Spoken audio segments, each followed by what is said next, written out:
Contrairement à ce que l'on pourrait croire en matière de nutrition, le Mali n'est pas uniquement confronté à des problèmes de carence, mais également à des excès alimentaires responsables de la plupart des maladies chroniques non transmissibles en constante augmentation dans le pays. Cela se caractérise par une augmentation de personnes obèses qui ont un risque très élevé de développer le diabète, l'hypertension artérielle ou des maladies cardiaques. Le manque d'activité physique qui augmente dans la population est un facteur aggravant de cette situation. Aux yeux de la plupart d'entre nous, l'obésité est gage de bonne vie présente, mais il faut savoir qu'elle ne garantit pas une bonne vie future. Bonjour, ça fait longtemps, mais tu as perdu du poids, dis-moi. Ah, tu sais, j'étais dans l'erreur, j'ai parlé avec un médecin maintenant, j'ai modifié mon alimentation et je fais plus d'activité physique. Ton mari, qu'est-ce qu'il dit?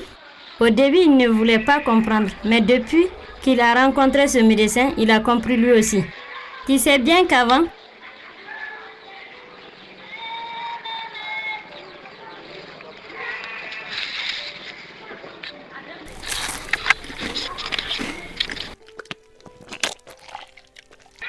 je mangeais très gras, très sucré et très salé, n'importe comment et à n'importe quelle heure. Je ne faisais aucune activité physique. Il n'y a pas assez d'huile. Reviens ici, ce n'est pas bien propre. Tu n'as pas assez de couleur sur ce pagne-là.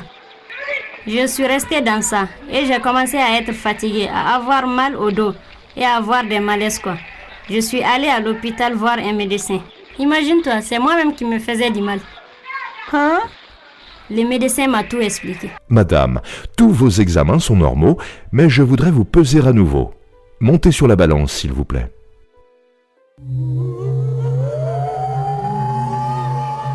Madame, votre poids est trop important pour votre taille. Apparemment, vous mangez plus que nécessaire et pas forcément les bons aliments. Vous ne faites pas assez d'activité physique. C'est vrai que même pour aller au marché qui est à 2 carrés de ma maison, je suis tellement essoufflée que je suis obligée de prendre le Sotrama. Je comprends maintenant que ma façon de me nourrir me fait du mal. Il faut que je change tout ça. Madame, une alimentation équilibrée permet de rester en bonne santé. Une alimentation déséquilibrée peut entraîner beaucoup de problèmes. Chaque aliment que nous mangeons joue un rôle bien déterminé dans notre corps. Il y en a qui fournissent de l'énergie.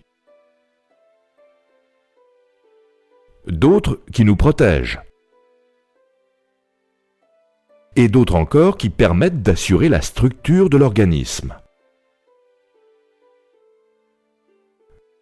Et vous, en cuisinant, vous apportez l'équilibre entre ces trois groupes. Quant à tout ce qui est très gras, très sucré,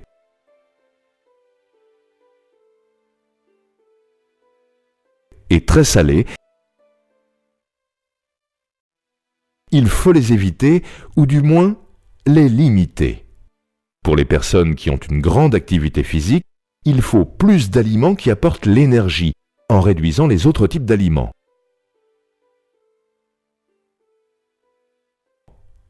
Quant à vous, il n'y a pas de miracle.